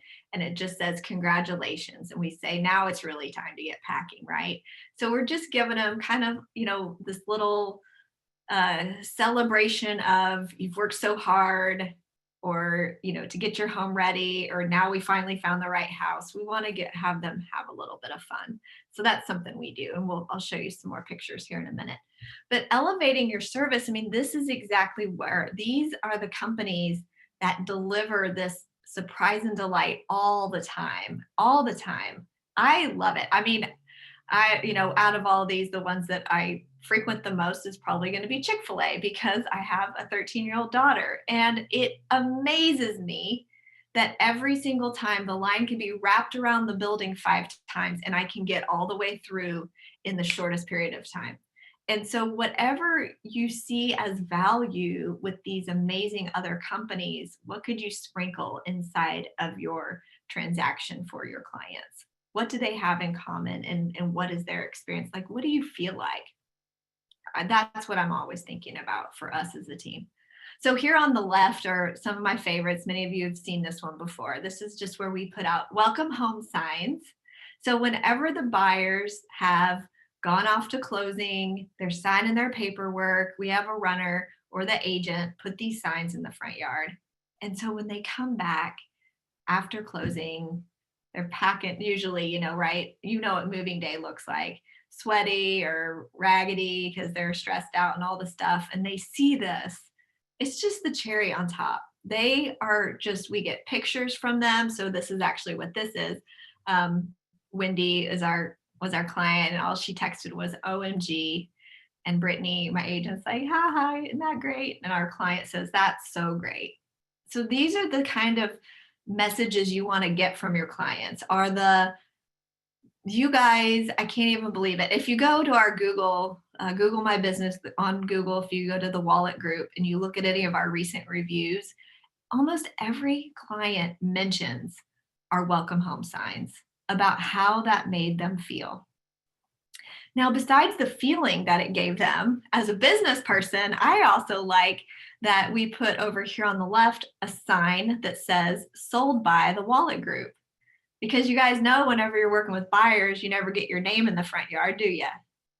So why not add in this little extra name recognition for the neighbors to see about, a lot of our clients will say that's how they got to meet some of their neighbors. It's because their neighbors are like, oh my gosh, that's cool. I can't believe your agent did that.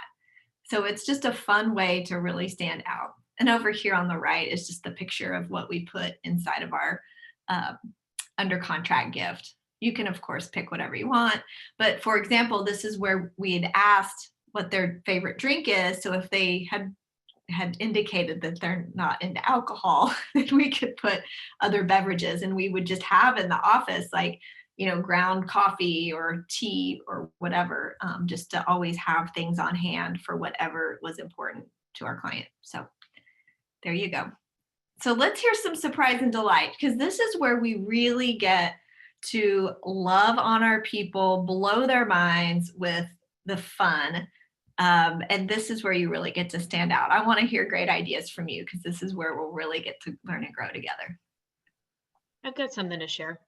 Yeah. We always try to, we always add our past clients as friends on social media. So we get to follow and stay in touch that way after the fact. So after closing, even we try and keep an eye out for big life events. So we have a client who bought a house a year ago. She's having twins. And so, we sent her the text message, congratulations, when she announced she was pregnant. And then, one of her friends posted, like, oh, I'm so excited to buy something from your registry. We found her registry, sent her like 2 giant boxes of diapers because she's having twins. And she took a picture of them and tagged us. And she was just like genuinely touched. So just trying to stay in touch authentically throughout the transaction and after the fact too. That is so awesome. See, that just gives us the goosies and the warm fuzzies, because that's what it's about. You reminded me, Dawn, that something we do is also friend our clients. And so we call it hugs, HUGS. So whenever we see a past client or a friend or a database of a person, a sphere person on social media that has some kind of life event going on, we'll snap a picture and send it to our operations person, because she's in the office with the whole stack of cards. And so that could be just, condolences. It could be a new puppy. It could be expecting. We have onesies that we made that say time for a new crib in the Wolek group on the back. So can you, do these extra touches that nobody else is doing this? I promise their insurance agent isn't doing this for them, or their doctor isn't doing this for them, right? That's why we build relationships, is feeling that warmth together. I want to hear some more. That was good. So I've got one. Hear it. So whenever we get a referral from a past client, in order to kind of surprise and delight them almost in past, we have little cards that say your referral was terrific, and then we give them a couple tea bags and some confetti on the inside and mail that to them. Cute. I love it. That's super great. Yeah, we'll get to clients for life here in a minute, where we'll also talk about those VIPs for life and making those relationships last. I want to hear some more. Any other surprise and delights? Prior to COVID, when I would pre-close my sellers, I'd bring a little, just like the little cheap champagne or sparkling cider, little couple plastic cups. And you always get this great picture of the buyer, like when they get the keys and all this, but the seller doesn't really get that thing. So we always take a little picture of us toasting, and then, we get to drink during the day too. So win. Love it. That's so fun. Anybody else? I want to hear some more. So one thing that my team does is when we, about a week before the closing, once the closing is set, is we do go ahead and send out an actual invitation to the closing. And I know you certainly could do that digitally, but we send one out that almost looks kind of like a wedding invitation, kind of, very fancy like that says you are cordially invited to the closing of your new home, on this date and time and location. And, when they get it, and it's handwritten on the outside of the envelope. So they're like, boy, we're getting invited to something. And it just is an extra touch. I love that touch. I think I'd have to have like a little asterisk that would say, pending to lender, title company, the things that come up last minute, right? Of course. Yes, that does happen. But I love that. That is so great. That is an extra touch. I love it. All right, let's hear any more surprise and delights.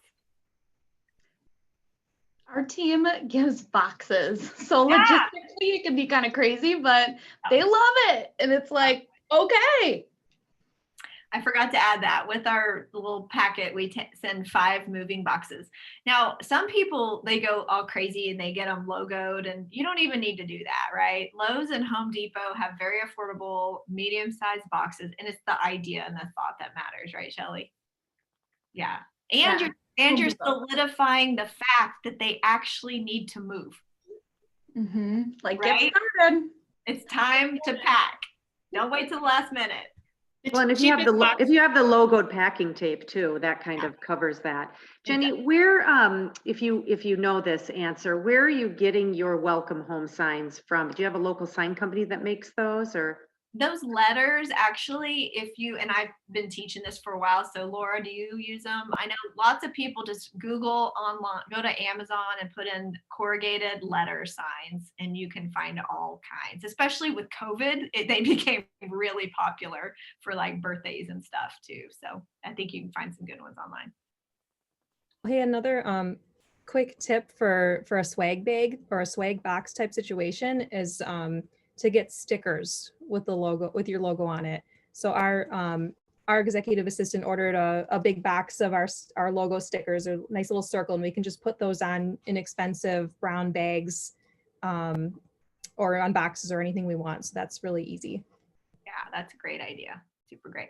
A company that I buy a lot of my really affordable swag stuff is called discountmugs.com. Discountmugs.com.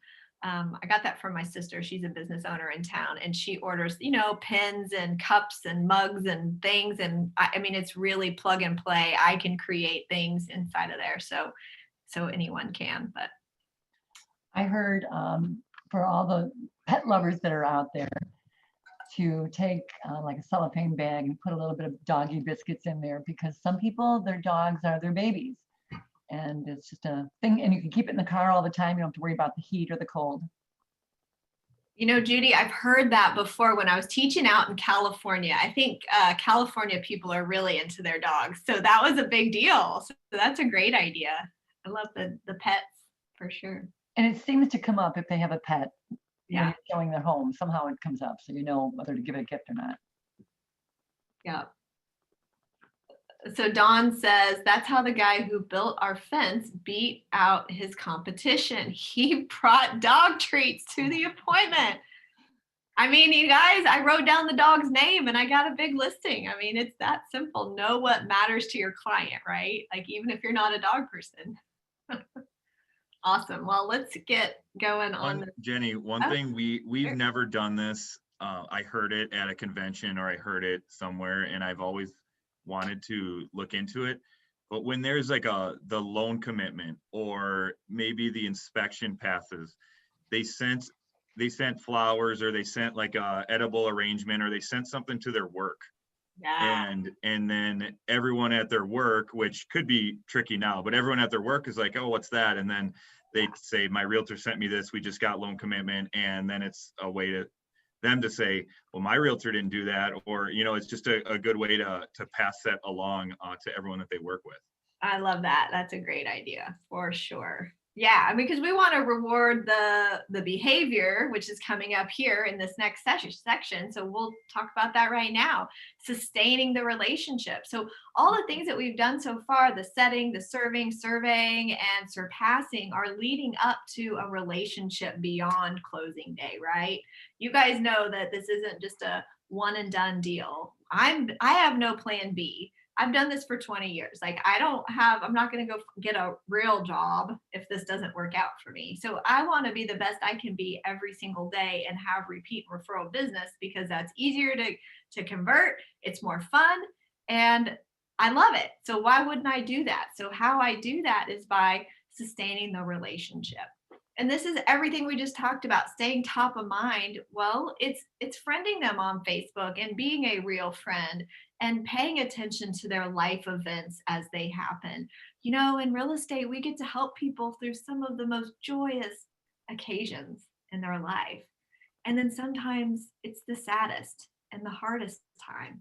And we get to be there for them through all of those ups and downs. If you've done this long enough, like I have, you've helped people when they are buying their first home as a single person, and now they're getting married, and you've got 2 houses to sell because they're moving into 1 house, and now they need a bigger house because they're having a baby, and now they're getting a divorce, so you have to help them with that. Or now their parents are aging. Like, all of these are reasons to be around and inside of their life, because first off, you care about them, because I know you do.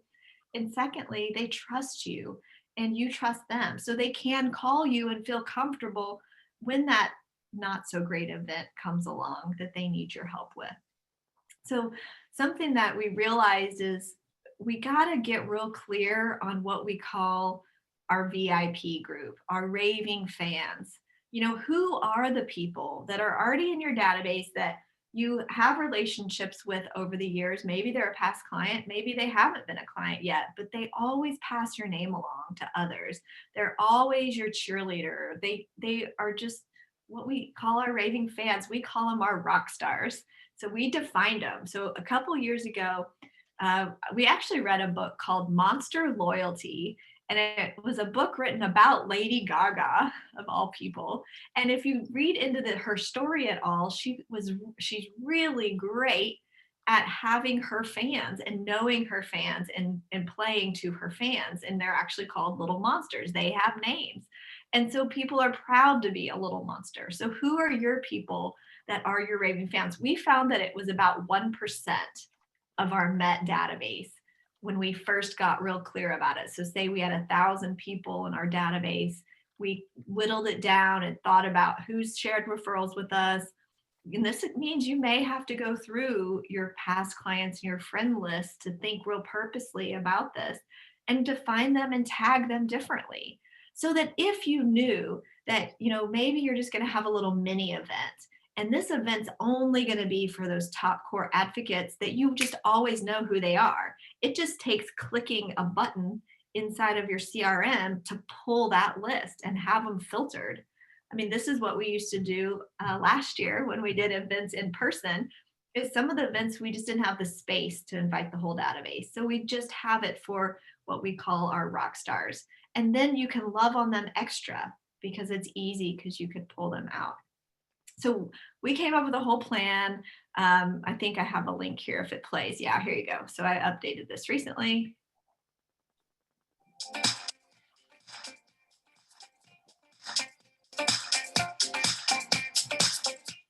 Hey, you. We think you rock.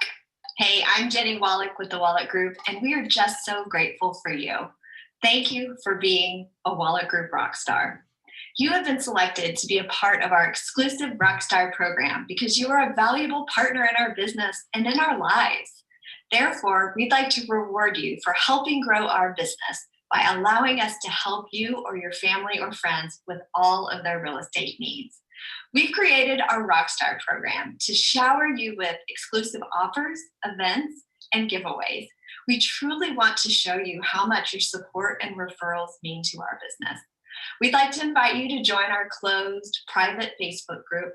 It's our goal to add value to your lives by sharing engaging and interesting posts, as well as having some fun, offering giveaways, and also advanced invitations to our amazing client events. Please join us by clicking the link below. We can't wait to see you there. So there you go. So in defining who is a rock star, you get to strategically market to them. And we decided over this last year, we weren't getting a ton of engagement inside of that closed Facebook group, which was about 130 people that had been invited or had opted into the closed Facebook group. And so being the person I am, I don't like that. I want people to engage. I want there to be action and things going on. And so we just decided this year that we would go ahead and invite past clients who could also be a part of this group. So figure out how you want that to be in your business, but please think about making sure that they're defined differently and that you can have special things for them. So what I was sharing inside of the Rockstar group, if you saw that, let me pull that back up for you if you want to see this. Where'd it go? So if you want to look at this, this is just the template. We just created this recently. So in this template, we use BombBomb, and we also use a company called Viral Marketing for our videos. But BombBomb is more of just our strategic video emails that go out for different things, not necessarily all database marketing. It's more specific. So this is sent in one-offs to each new closing, each new rock star. So they're just a one-off email that gets sent to them. And we just have a place where they can see upcoming events. They can share the love, and we've got the links here, real easy for them to find us online. So I just wanted to share that template for you. Now, something I learned this year, just as a little tip, on that video, you could probably tell I was reading a little bit, but all I did was I created a script on my computer, and then I just logged into Zoom and recorded myself through Zoom, and then saved the recording and sent it off to my marketing people to add a little intro. But I found that whenever I have a lot of content I want to make sure I don't mess up on, I will just go ahead. So everything I just said in that video is right here. So if you guys want to copy it, you can for sure. I just made it up. All right, so back to this. All right, your database is your business. This is it. Life, everything in our business is the relationships and how we stay in touch with our people. So you know the value of a 36 touch. You've got to have a calendar of events. This is the perfect time right now to build out what we call your playbook for 2021. You can already know which events, whether it's virtual or in person, which mailers are going to go out, which email videos and content are going to be shared. Do it now. Plan it out. This is what I love to say. You build the plan and you run the play. You don't have to reinvent the wheel every year. You don't have to reinvent the wheel for each giveaway or each event. They're just the same play over and over again, just maybe it's a different theme. For example, our Pi Day, we just did it this year and we did a drive-through. But everything else besides the drive-through part was the exact same play we did last year for Pi Day. Nothing changed. So you get to just keep doing it over and over again. And I'll tell you, this year with COVID and life, we just switched all our events from in-person to virtual. So we've done lots of giveaways. I share all the systems for whether it's they call into us kind of giveaway, or they opt in by filling out a Google form, or they come by and pick up a pie. I share all those different systems inside of your journey with Jennie. So you guys just ask to join and just search for whatever that theme is, and you will probably find it. And then lastly, this is kind of what Scott was saying about delivering maybe flowers or gifts. If you do receive a referral from somebody, you got to reward them. And so we just, for leverage sake and efficiency, we just send from AM cards, which is kind of like send out cards. They have those 6-pack of brownies. So if Scott sent us a referral, you're just going to be part of the checklist, is that we're going to send you a thank you with some brownies inside. And then that's a great thing to send to the office too, right? And of course we call and we thank them and appreciate them. And then also same with our vendors. We want to promote any local business partners. So this was our biggest call in to win that we had this year. All this system is inside of my group, but find something, find a giveaway or a theme that will generate people that will want to call you. And when they call in on that certain day, you just fill out the form. You make sure that you have all their contact information. And then you ask them, hey, thanks for confirming all your contact info. And if you were able to share a referral with us, I can put you in the drawing twice. And so we saw that we had more people call us, opt into our database, and then even gave us referrals. And some of them we didn't even know. Some people got our email and we had never converted them. They were an old web lead that had just been sitting in our database. We'd never talked to them. And then they call us, give us all their missing data, and then they give a referral.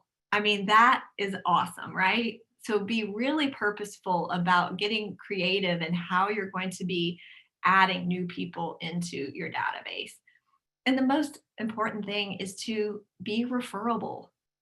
Be loving and kind and caring and giving, that they want to share their friends and family with you. And you're referable because you've delivered an amazing client experience. So how you stay relevant, though, is also by not only focusing just on your database, it's focusing on your community. During these days of mostly working from home, I just have done so many Zoom videos with local businesses. Hey, I love promoting local businesses and restaurants and nonprofits. Would you mind doing a 3 to 5 minute Zoom video interview with me? And I'll just promote it on my Facebook page and share it with our database and our network. And everybody says yes. So during this time since March, I've done about 50 videos with local businesses. And if you guys go to our Facebook page, the Wolek Group, on Facebook and Instagram, we are just now launching a giveaway for Christmas, for the holidays. And we have over $4,000 worth of value in packages. And all of that, all those donations came from the 50 businesses that I did videos with this year. All I did was I sent them a text or a Facebook message and I said, hey, we're going to do a 12 days of giveaways. Would you be up for making a donation, and we will promote you? And they all said yes. So this whole year of us giving back to our people and loving on our database and our community will come back around whenever you need them to help out. So just know that.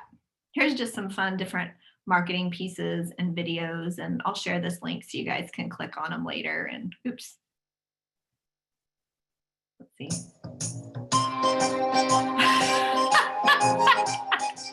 Mamma mia! That's all you get. That's when we did in-person events, right?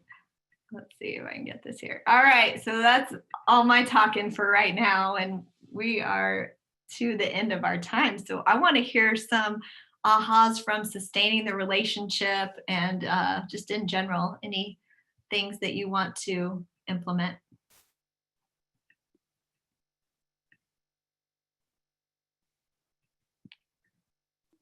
I love the welcome home signs, the corrugated signs in the yard. I just think that is just such a feel good. And so that's exciting. So thank you for that. You're so welcome. Love it. Jenny, I'm curious how many admins you have on your team to help you with all of these systems, because it's a lot, like delivering, who puts the welcome home sign in, because I know I'm not going to have time to run around and do that, Yeah. Okay. So Jenny's main job these days is like director of operations. So Laura, do you want to say who does all this stuff? Well, I create all the systems, and then and I have a class that I actually share all these systems. So you don't have to, you can just like copy and paste and all that. But also, what we found this year was having a runner. She was our transaction coordinator, and she wants to transition into being an agent. And so a way to give her compensation while she's out in the field. So she's getting paid $250 a closing. And she is a licensed agent. So she's helping out with if agents need help with inspections or running signs, key boxes, welcome home signs, closing gifts, swag bags. So maybe find somebody in your local market that you could put to work for you for pretty affordable. Perfect. Thank you. Yeah. What else? Jen, when are you teaching Jenny, when are you teaching your class next, your system class? Do you have that on the books, or how do you do that? You take a certain amount of people and then coach them, or can you explain that a little? Yeah, so what I was realizing is that I love all these systems and I've got all these systems, and agents would come to me and say, how do you do this? How do you do that? And I was like, well, let's just put it in one package. So I've done a 3-hour workshop, and I've just wrapped up those for this year. And then after the 3-hour workshop, we just go deeper and spread it out over 6 weeks to implement all the stuff with some accountability. Laura's taken it. I'll let her talk. All of you, if you love everything that Jennie says, you definitely should go do it. It's completely changed my business. My 2020 and beyond would be nothing without this. So if you like this little 2-hour snippet, the implement, the mirror is great. It gives you this general knowledge. And then the implement is a 6 week breakdown of it. And Jennie graciously shares her actual Google Drive, not just a saying like you get a link and you actually get in her computer. So it's amazing. You can rip off and duplicate everything, which I have, and I'm loving it. So I love it. And I know Chris Ruskowitz took that class too. So if you guys ever want to ask her, she's raving about it as well. Well, this wasn't a sales pitch for my class, but if you want to hang out with me next month, I'm totally cool with that. I'll sell for you. Well, and though all these different things are systems and checklists and GPSs, and I do share all these inside of my Facebook group. So you could always search for stuff. It's just that the class kind of put it in a pretty package for you. So I don't know how pretty it is, but well, I want to hear just a couple more ahas because you know that Keller Williams, that's how we wrap up. I want to know, what are you going to put into action, or what just, you know, was valuable about our time here today? The videos. Videos, yeah. Sweet. Welcome sign.